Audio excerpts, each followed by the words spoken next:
창세기 47장 1절부터 12절까지 말씀을 보겠습니다. 창세기 47장 1절부터 12절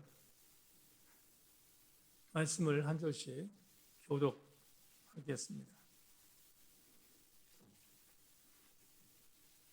요셉이 바로에게 가서 구하려 이르되 내 아버지여 형들과 그 양과 소와 모든 소유가 가나안 땅에서 와서 고센 땅에 있나이다 하고, 바로가 요셉의 형들에게 묻되 너희 생업이 무엇이냐? 그들이 바로에게 대답하되 종들은 목자이온데 우리와 선조가 다 그러하니이다 하고,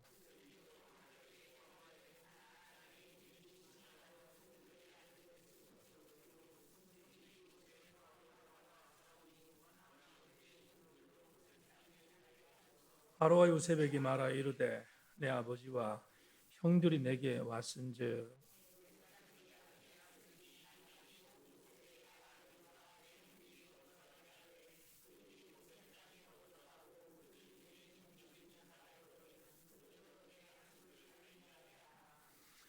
요셉이 자기 아버지 야곱을 인도하여 바로 앞에 서게 하니 야곱이 바로에게 축복하매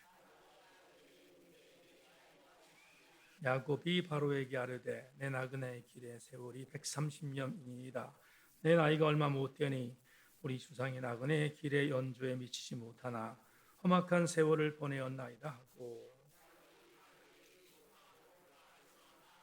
요셉이 바로의 명령대로 그의 아버지와 그 형들에게 거주할 것을 주되 애굽의 좋은 땅 라암셋을 그들에게 주어 소유로 삼게 하고, 또 그의 아버지와 형들과 그의 아버지의 온 집에 그 식구를 따라 먹을 것을 주여 봉양하였더라. 아멘. 별빛 속을 걸으며 찬양하고 말씀 나누겠습니다.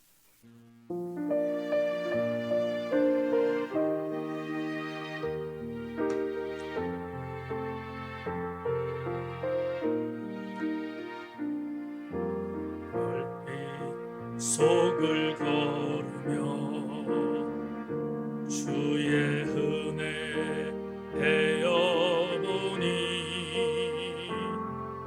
수많은 별보다 더욱 크신 은혜라. 저 별빛보다도 따뜻한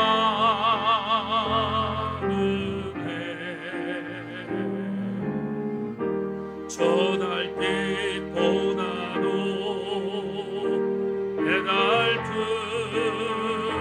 그 사랑 주님 내게 값없이 이 사랑 주셨으니 이젠 미친 자로서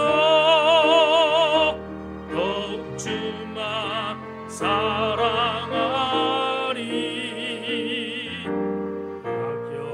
낙엽이를 걸으며 주의 은혜 헤어보니 수많은 빛보다 더욱 많은 은혜라. 황금빛보다도 소중한 은혜, 돌빛보다도 포근한 그 사랑 주님 내게 값없이 이 사랑 주셨으니 이젠 미친 자로서 더욱 주만 우리 1절만 다시 한번 합니다. 별빛 속을 걸으며 별빛 속을 걸으며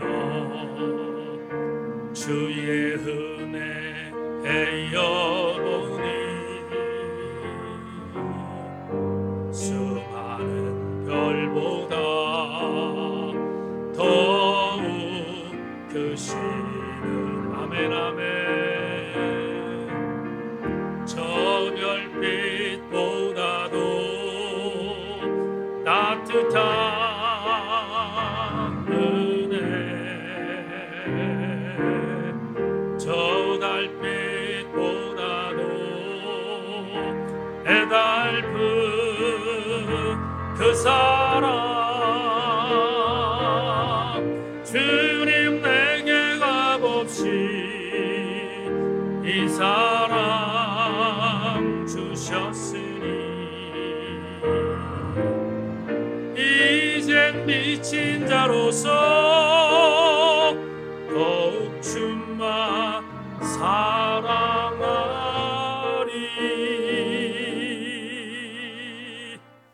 말씀에 기다리고 오십시다. 인사합시다. 말씀에 기다리고 오십시다. 자, 오늘은 사사기에 있는 말씀을 한 구절 읽으면서 말씀을 시작하겠습니다. 사사기 13장 8절로 14절 말씀을 조금 길지만 제가 빠른 속도로 읽을 테니까 여러분들은 자막을 참고하시기를 바랍니다. 마노아가 여호와께 기도하여 이르되 주여 그와 없나니 주께서 보내셨던 하나님의 사람을 우리에게 다시 오게 하사 우리가 그 낳을 아이에게 어떻게 행할지를 우리에게 가르치게 하소서 하니 하나님이 마노아의 목소리를 들으시니라. 여인이 밭에 앉았을 때에 하나님의 사자가 다시 그에게 임하였으나 그의 남편 마노아는 함께 있지 아니한지라. 여인이 급히 달려가서 그 남편에게 알려 이르되 보소서 전 일에 내게 오셨던 그 사람이 내게 나타났나이다 하며 마노아가 일어나 아내를 따라가서 그 사람에게 이르러 그에게 묻되 당신이 이 여인에게 말씀하신 그 사람이니까 하니 이르되 내가 그러다 아니라. 마노아하고 이르되 이제 당신의 말씀대로 되기를 원하나이다. 이 아이를 어떻게 기르며 우리가 그에게 어떻게 행하리이까. 여호와의 사자가 마노아에게 이르되 내가 여인에게 말한 것들을 그가 다 삼가서 포도나무의 수산을 먹지 말고 포도주와 독주를 마시지 말며 어떤 부정한 것도 먹지 말고 내가 그에게 명령한 것은 다 지킬 것이니라 하니라. 다 같이 아멘합시다. 지금 읽은 이 사사기 13장 8절로 14절 말씀은 여러분 사사의 마지막 인물이라고 하는 삼손이 태어나기 직전에 삼손 탄생의 배경으로 알려져 있는 본문입니다. 잠시 이 본문을 풀어서 여러분과 함께 나눈다면 삼손의 부모는 오늘 본문에서 읽은 것처럼 소라라는 땅에서 살고 있었습니다. 그런데 이 소라는 우리가 한번 살폈던 것처럼 단 지파 안에 소속되어 있던 땅입니다. 물론 이 사사기 13장 이후에 우리가 주일날 살펴봤던 것처럼 단 지파의 멸절이 이루어지긴 하지만 아직까지는 건재했던 단 지파에 속해 있는 땅이 소라 땅이었는데 이 땅에 삼손의 부모들이 살고 있었습니다. 성경은 삼손의 아버지 이름을 밝히고 있지만 삼손의 어머니의 이름은 익명으로 놔둡니다. 삼손의 아버지 이름은 마노아였는데 하루는 마노아의 아내가 일하고 있던 장소에 성경이 말하기를 여호와의 사자라는 이름을 밝힌 존재가 이 마노아의 아내에게 찾아옵니다. 찾아와서 마치 가브리엘 천사가 마리아와 엘리사벳에게 찾아와서 아이를 낳을 거다라고 고지해 준 것처럼 똑같이 이 마노아의 아내에게 너 아들을 낳게 될 거다라고 고지해 줍니다. 여러분 소라 땅에 단지파에 속해 있는 이 땅에서 살고 있던 마노아와 그의 아내는 별 탈 없이 살고 있었지만 한 가지 수심이 있었습니다. 그건 나이가 들었음에도 불구하고 자식이 없는 겁니다. 여러분, 유대인들의 전승에 의하면 유대인 전승에서 아이를 낳지 못하면 이렇게들 해석했습니다. 어떻게 해석했냐면 태는 하나님이 닫고 여신다. 그래서 만에 하나 아이를 못 낳는 부부가 있으면 하나님이 태를 막았다고 믿었습니다. 그게 유대인들의 전승입니다. 성경도 일부분 그것을 암시하는 내용들이 나오니까 하나님의 태를 닫았다고 믿었기 때문에 그래서 이 부부는 자식 없이 사는 것이 나름대로 우환이었을 것입니다.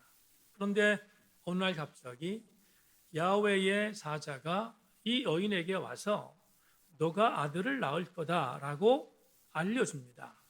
그런데 이 알림과 더불어 더 엄청난 보고는 네가 아이를 낳게 될 것인데 네가 낳을 아이는 나실인으로 선택됐다. 나실인이라는 말 여러분 아시죠? 구별된 사람이란 뜻입니다. 그러니까 아이를 낳으면 그러면 앞으로 이 아이는 나실인으로 하나님께 드려진 아이니까 절대로 독주를 마시게 하지 말고 머리에 삭도를 대지 않게 하고 그리고 정결하게 살 수 있도록 그렇게 키워야 한다라고 알려준 것입니다. 그러자 이 여인은 당시가 가부장적인 시대였으니까 자기에게 엄청난 그런 고지를 내줬던 그 이야기를 자기의 남편에게 알리기 위해서 달려갔습니다. 그리고 남편에게 있는 그대로 전부 다 보고를 합니다. 그러자 마노아가 아내에게 일어난 일을 보고받자 이렇게 하나님께 기도합니다.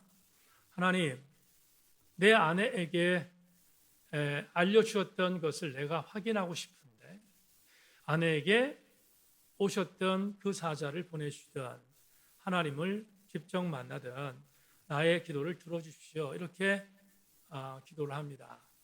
그러자 하나님이 이 마노아의 기도를 들으셨습니다. 들으셔서 다시 하나님께서 하나님의 전령이었던 여호와의 사자를 다시 첫 번째 수태고지를 해 주었던 마노아의 아내에게 다시 보내십니다. 제 얘기를 잘 주셔야 합니다. 마노아의 아내에게 다시 야훼의 사자를 보냈습니다. 그리고 그 야훼의 사자가 하나님의 기도에 응답을 주었다는 것을 아내에게 알려주고 마노아의 아내는 너무 놀란 또 하나의 사건을 경험했는데 남편이 그렇게 기도했다는 걸 알았겠지요. 그래서 그 천사가 있는 장소에서 남편에게 다시 달려갑니다. 그리고 남편에게 나에게 그때 왔던 하나님의 사자가 다시 왔습니다 라고 보고하자 마노아가 이번에는 그 사자에게 만나기 위해서 직접 그 사자가 있는 장소로 동선을 옮깁니다. 그리고 두 사람이 만났습니다. 그러고 나서 마노아가 묻습니다.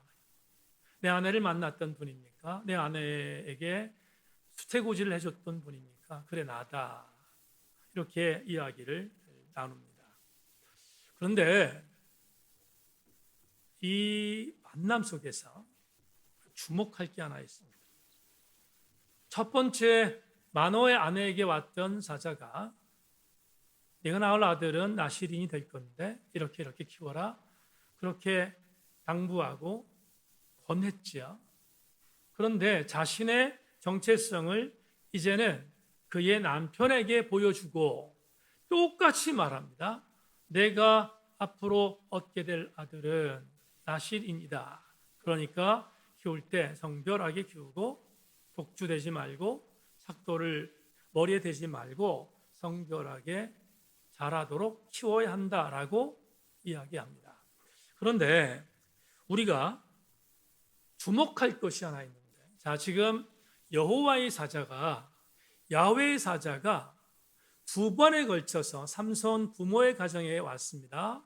그리고 아내를 두 번 만났는데 마노아라는 남편은 삼손의 아버지죠.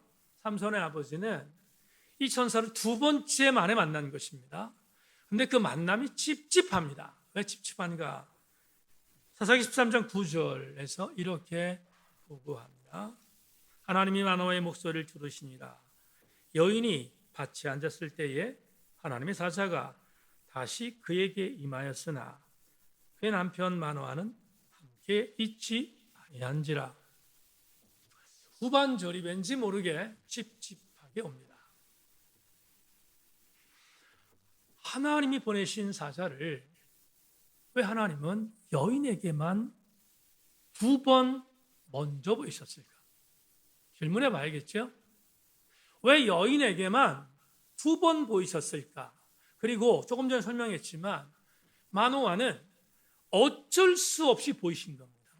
직접 마노아에게 야훼 사자가 보이고 싶어서 보인 게 아니라 여러분 좀 전에 설명드린 것처럼 어떻게 하다가 보니까 아내가 이런 상황이 돼서 아내를 만났던 그 사자를 보기 위해서 뒤따라갔거든요. 뒤따라가서 그래서 사자를 만났다. 성경은 이렇게 이야기를 하고 있습니다.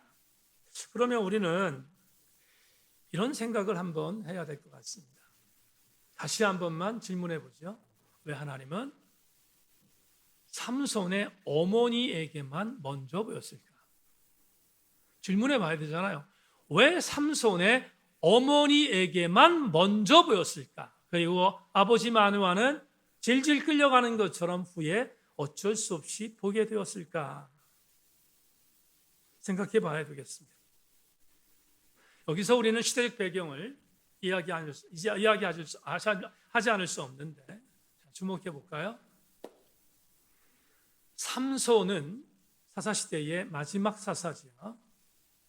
그러니까 가나안 입성을 한 뒤에 왕정정치 시대를 잇는 사무엘 바로 직전, 다시 말하면 사사시대의 마지막을 여는 때가 바로 시대적 배경으로 볼 수 있습니다. 그러면 아직은 사사시대는 대단히 혼란했던 랜덤의 시기라는 것을 알게 되죠. 그렇다면 이렇게 볼 수 있습니다. 가나안에 들어왔지만 가나안 백성들과 타협했던 이스라엘 백성들이 수없이 하나님을 배반했습니다. 하나님이 치셨습니다.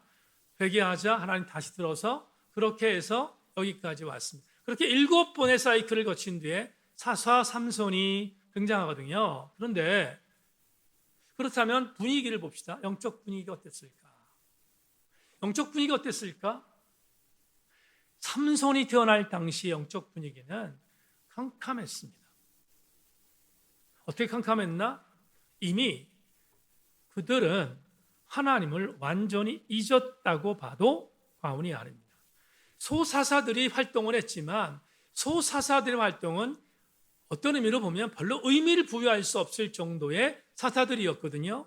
근데 삼손의 시대에 왔을 때 삼손이 태어나기 전까지의 이스라엘의 영적 분위기는 극에 달았습니다. 극에. 여러분 차준희 교수의 책에서 사사기라는 책의 내용을 이렇게 보거든요.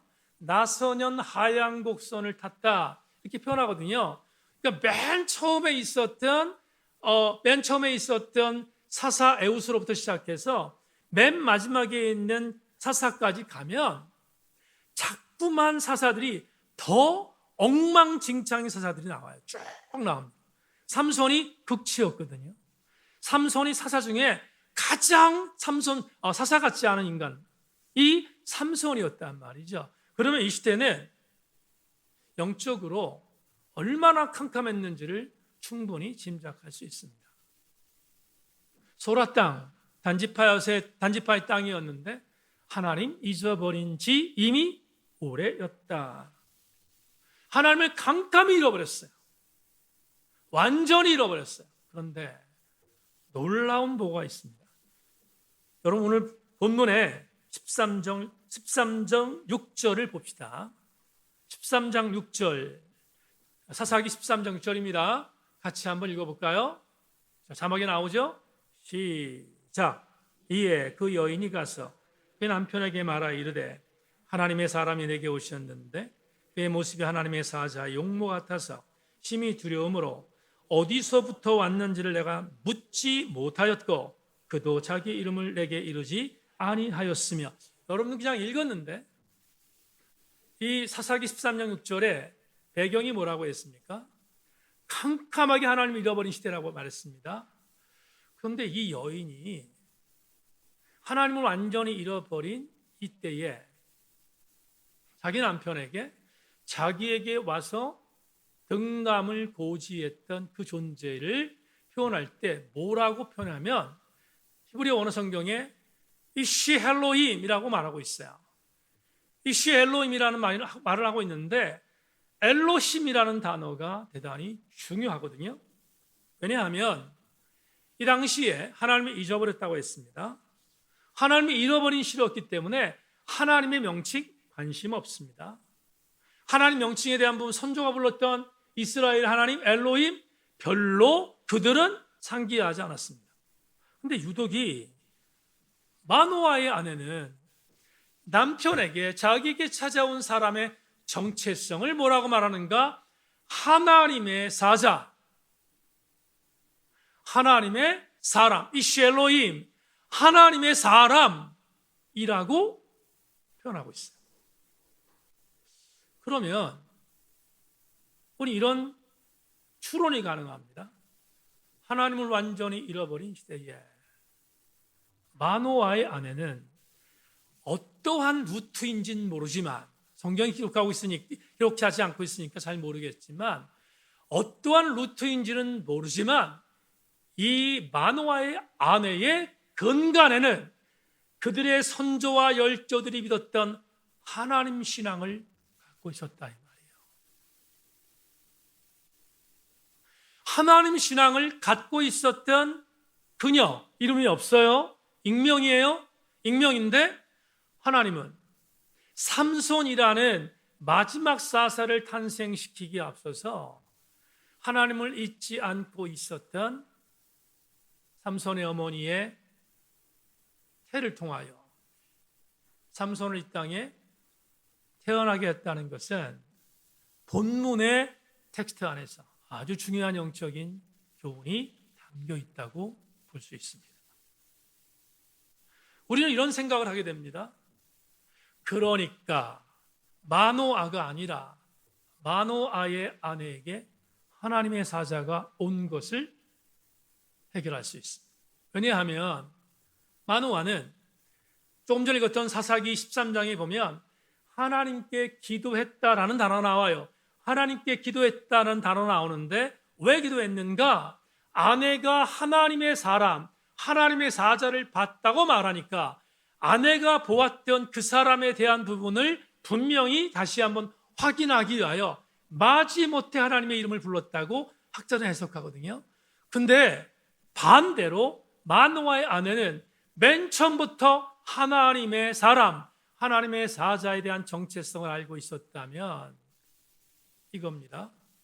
하나님이 왜 마노아의 아내에게 하나님 사자를 보냈는가?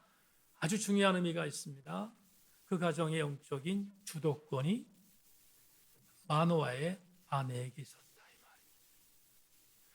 그 가정의 가장이었던 마노아가 아니라 마노아의 아내, 당시의 여성의 인권이 짓밟히고 있던 그때였지만 그래도 영적 주도권은 누가 갖고 있었는가? 마노아가 아니라 마노아의 아내가 갖고 있었다라는 것을 이 본문에서 추론할 수 있습니다. 오늘 왜 이 말씀을 드리는가? 본문 때문인데요. 본문도 간단해서 여러분 오래 설명할 필요가 없습니다. 오늘 본문과 연관하여 잠시 말씀을 드린다고 하면 요셉이 드디어 애굽에서 그토록 보고 싶었던 아버지 야곱을 만났습니다. 이 10년이 훨씬 넘었는데 그렇게도 사랑했던 아버지를 드디어 만났습니다. 반대로 야곱도 너무 보고 싶었던 아들 야곱을 죽었다고 생각했던 아들을 극적으로 만난 거 아닙니까? 얼마나 드라마틱한 역사입니까? 만났습니다. 부둥켜 울었습니다. 그런데 정신을 차리고 이제 자기의 아버지와 자기 형들을 자기의 주군이었던 바로에게 소개해야 되는 시간이 됐습니다. 여러분, 아무리 애굽의 총리로 있었던 요셉이었지만 자기의 주군이었던 바로에게 가나안의 거민으로 살고 있었던 자기 아버지와 자기 형들을 소개하는 것은 적지 않게 긴장하게 만드는 것이었습니다. 왜냐하면 지지난주에 설교에 말씀드렸나요? 바로는 애굽 사람들은 가나안 거민들을 야만인으로 보았기 때문에 어떻게 실수하면 어떤 불이익이 있을 수 있다는 생각 때문에 미리 사전 교육을 합니다. 형들에게.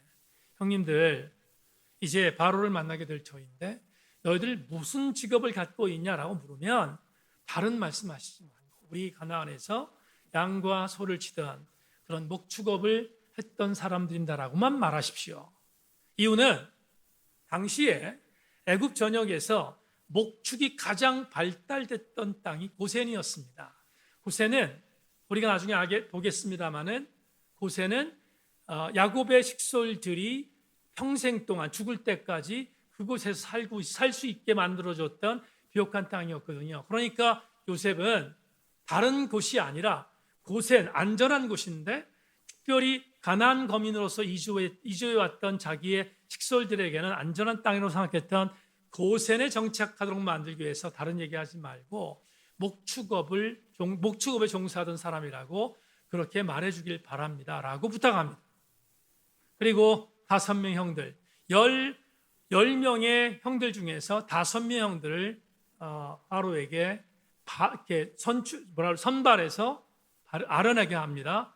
아니나 다를까 바로가 만나자마자 형들에게 말합니다. 너희들 무엇하다가 왔는가를 묻습니다. 그러자 동생이 알려준 대로 저희들은 가나안 땅에서 양을 치던 목축업을 살던 사람들이었습니다. 우리는 목동들입니다. 그렇게 대답을 했습니다. 그러자 바로가 안심했겠지요. 이들이 어떤 부러운 자가 아니고 더군다나 자기의 부하였던 요셉의 형들이라는 것을 알고 있으니까 고센 땅이라고 하는 비옥한 땅을 정착할 수 있는 정착을 내줍니다. 내줘서 거기서 거하면서 목축업을 하도록 만듭니다. 또 한 가지는 이 목축, 양, 소 이런 목축들은 바로의 재산상의 가치였거든요. 재산상의 가치였으니까 그것들을 치는 것은 곧 국가에 충성하는 일이었기 때문에 요셉의 형들에게 그걸 맡기는 일을 안심하고 맡길 수 있었던 것입니다. 해석이고요. 두 번째, 아버지 야곱을 만났습니다. 우리 지난주에 설교를 통해서 말씀드렸지요. 아버지에게 야곱에게 바로가 묻습니다. 당신 몇 살입니까? 그러자 제가 130년을 살았습니다. 근데 저희 열조에 비해서는 아직도 턱없이 부족한 나이를 보냈습니다라고 이야기합니다.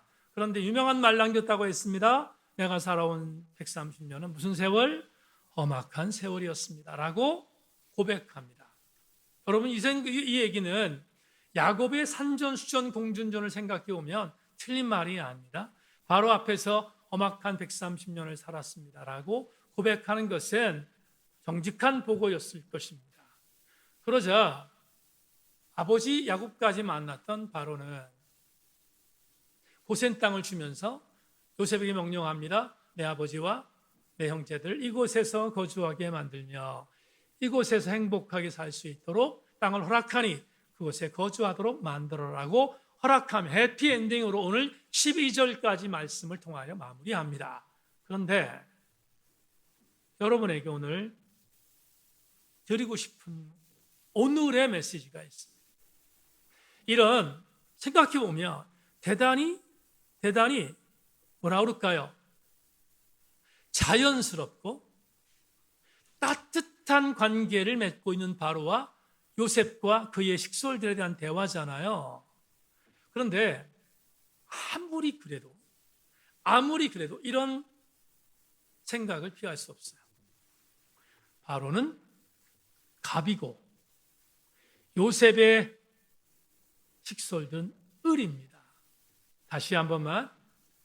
바로는 베푸는 사람이고 요셉의 식솔들은 베품을 당하는 자였습니다. 그렇다면 이런 상황 속에서 주눅이 들려면 누가 들어야 합니까? 야곱의 식솔들일 거 아니에요. 야곱의 식솔들이 뭔가 지금 바로를 통하여 하사받는 것에 감지덕지하며 몸을 조아리고 무릎을 꿇고 그렇게 받아야 할 입장이 바로 야곱의 일가입니다. 그런데 오늘 본문에서 창세기 저자는 적어도 설교하는 이 목사를 소름 끼치게 만드는 한 구절을 남겨요. 그걸 보고하고 있다고요. 그 구절이 오늘 10절입니다. 여러분 10절로 볼까요? 바로가 야곱에게 나이를 묻고 야곱의 아들들에게 땅을 선사한 뒤에 모든 것이 끝났습니다. 아련의 장소에서 야곱이 나옵니다. 그리고 야곱의 형들도 나옵니다. 야곱의 아들들도 나옵니다. 나오는데 창세기 기자가 10절에서 이렇게 보고하고 있어요. 야곱이 바로에게 축복하고 그 앞에서 나오니라. 여러분 10절 9절을 저는 설교의 주제절로 삼았습니다. 왜 주제절로 삼았는가? 조금 전에 말씀드렸는데 아무리 봐도 야곱은 지금 무언가를 받는 신세입니다. 그 땅은 이방 땅입니다. 낯선 것이고요. 자기들 땅에 있었던 동족도 아닙니다. 이방 땅이었고요. 애굽 민족이었습니다. 그러니까 살벌할 수밖에 없고 낯설 수 있고 굉장히 친숙하지 않은 장소였습니다. 그리고 받는 순서에 따라서 하사당하는 을의 입장이 있어요, 지금 야곱이. 그런데 당대 최고의 제국주의의 왕이었던 바로에게 대화를 마치고 나오면서 야곱이 바로를 향하여 이렇게 말하는, 하나님이 당신을 축복하시기를 원합니다. 여러분, 이게 무시무시한 선포잖아요. 바로는 요셉을 통하여서 하나님에 대한 이야기를 들었겠지요.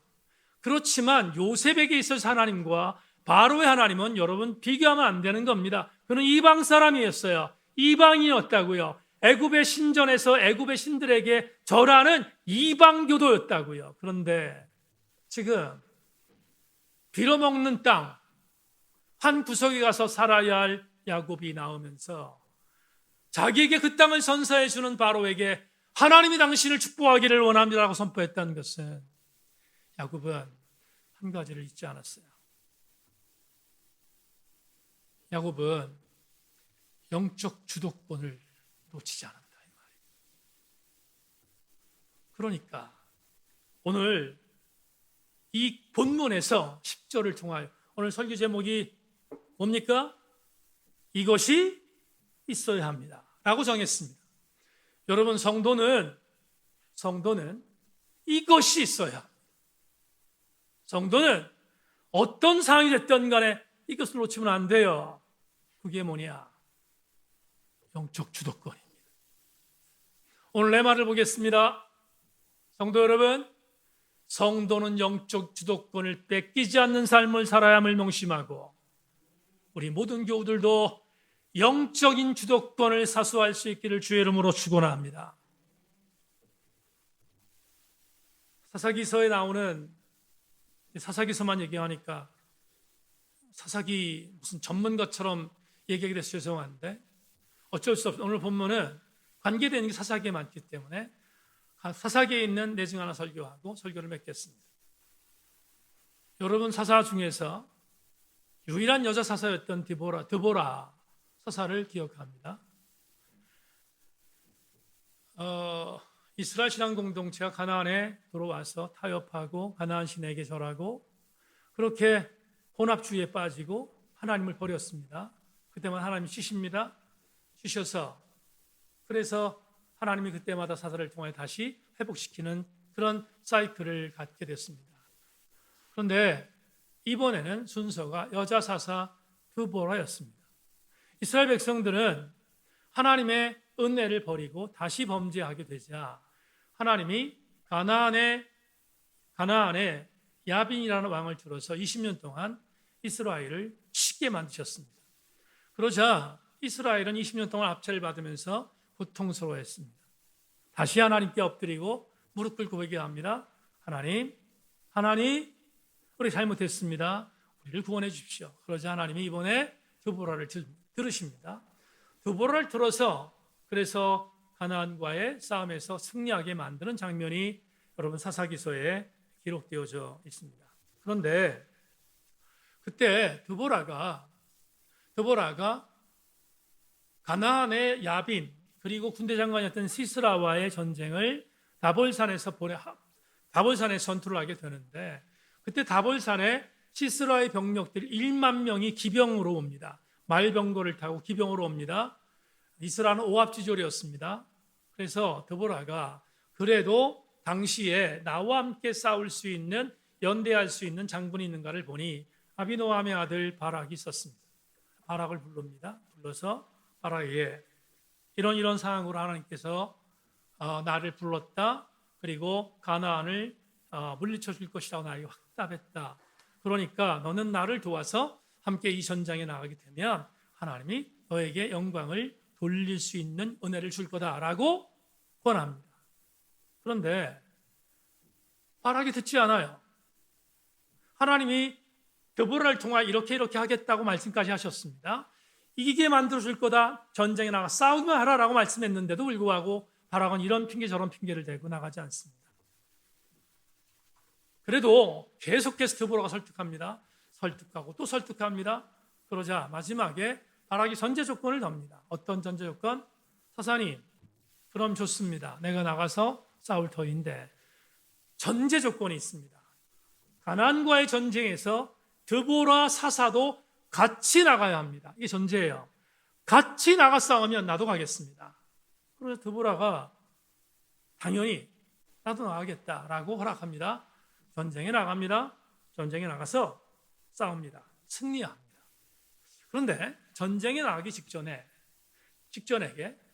드보라가 바락에게 전쟁의 결과에 대해서 이런 얘기를 해요. 그게 사사기 4장 9절에 있습니다. 자막 보십시오. 이르되 내가 반드시 너와 함께 가리라. 그러나 내가 이번에 가는 길에서 영광을 얻지 못하리니 이는 여호와께서 시스라를 여인의 손에 파실 것임이라 하고 드보라가 일어나 바락과 함께 게데스로 가니라. 여러분, 전쟁에 함께 나가면 내가 전쟁에 참여하겠습니다 라고 말했던 바락에게 드보라가 말합니다. 그래, 같이 가자. 그런데 결과는 이렇다. 하나님이 이기게 할 건데 하나님이 이 전쟁에 대한 영광을 너에게 돌리지 않는다. 바락 너에게 주려고 했는데 너에게 주지 않고 시스라라라고 하는 가나안의 군대 장관을 야엘이라는 여인의 손에 팔 거다. 아시는 것처럼 야엘이 잠들어 있는 시스라의 관자놀의 말뚝을 박아서 그를 죽입니다. 전쟁 끝납니다. 이겼습니다. 승리합니다. 드보라는 전쟁의 주인공이 됩니다. 여러분, 드보라의 노래가 사사기 5장에 굉장히 오랜 절수를 더 나타나는데 그건 뭘 말하냐면 드보라가 그 전쟁에 승리하도록 만들었던 1등 공신이 되었고 그 1등 공신과 더불어 이 전쟁을 끝냈던 장본인이 야엘이라는 여인임을 분명히 합니다. 사사기 5장에 있습니다. 근데 대단히 유감스럽게 같이 힘써 싸웠던 바락은 탈락됩니다. 왜 바락이 탈락될 수밖에 없었을까? 이유가 뭘까? 전성민 교수가 그의 주석서에서 이렇게 했습니다. 제가 다시 한번 바락이 왜 탈락됐을까? 탈락된 이유는 다시 드보라와 함께 싸우러 나가자고 하는 권면에 대하여 이런 핑계 저런 핑계를 대고 결국은 마지못해 나갔기 때문에 이 전쟁에서 하나님은 바락을 영광의 자리에서 탈락시켰다. 왜? 주도권은 바락이 아니라 드보라가 갖고 있었기 때문이다. 드보라에게 임했던 신앙의 주도권이 있었기에 바락은 이겼지만 탈락되었다. 같은 맥락으로 마노아의 아내에게 하나님의 사자를 만나는 만남의 영광을 빼앗겨버렸습니다. 바락의 입장으로 해석한다면 마노아는 바락과 별 다름이 없습니다. 하나님께서 영광을 돌렸던 장본인에서 마노아가 탈락됐습니다. 그 이유를 전성민 교수가 이렇게 썼습니다. 마노아가 바라는 것은 여인의 주도권 아래에서만 이루어질 뿐이었다. 단순하지만 마노아가 바랬던 것, 아내가 오케이 하지 않으면, 아내가 갔던 길을 따라가지 않으면 이룰 수 없었다는 서글픔이 전성민 교수의 해석이 있잖아요. 왜 마노아는 마노아의 아내에게 신앙의 주도권을 빼앗겼을까? 하나님에 대하여 잊어버렸기 때문에. 반대로 마노아의 아내에게 신앙의 주도권이 있었던 가장 강력한 이유는 그녀는 하나님을 잃어버린 시대였지만 끝까지 하나님을 잃어버리지 않으려고 절치부심했기 때문에. 오늘 저녁에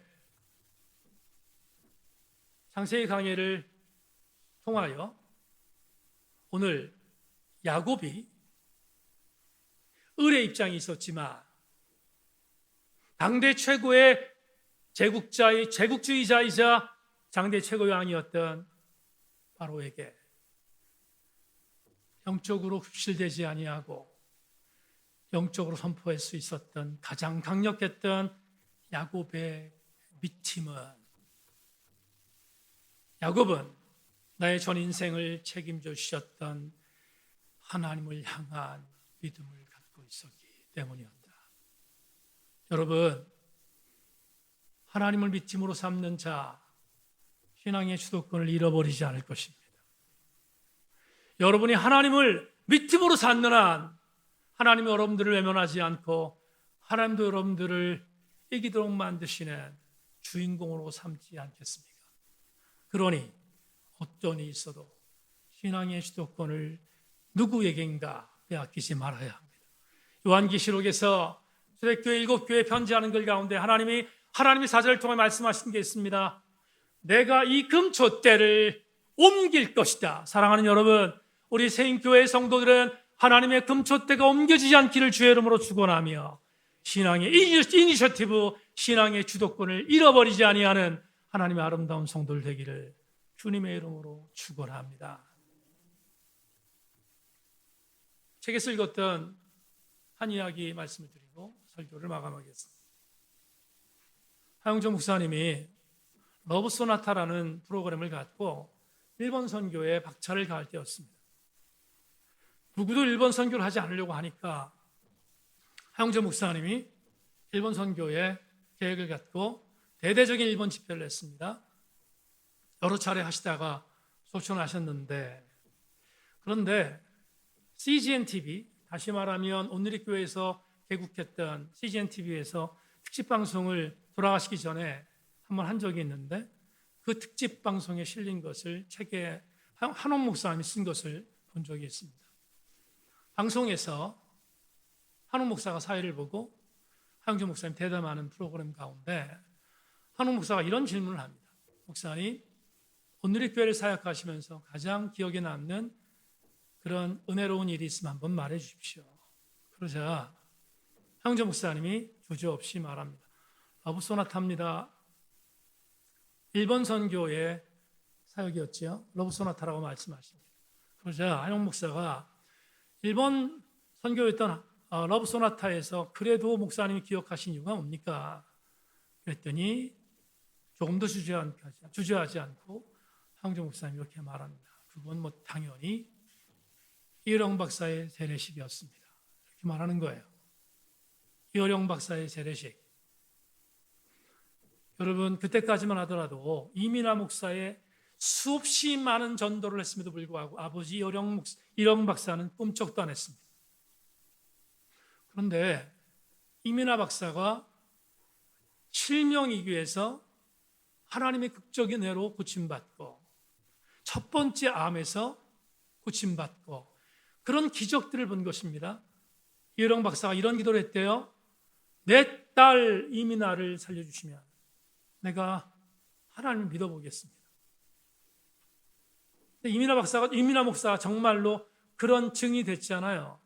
그래서 이어령 박사가 회심하고 세례받기로 결심합니다. 일본 러브 소나타 집회에서 일용 박사가 일본에 있을 때 참석하게 됐는데 그 장소에서 하영주 목사가 세례를 베풀었습니다.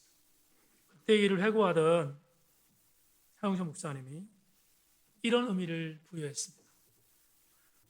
일용 박사의 세례식은 단순하게 한 개인의 세례식이 아니었습니다. 그리고 이렇게 말했습니다.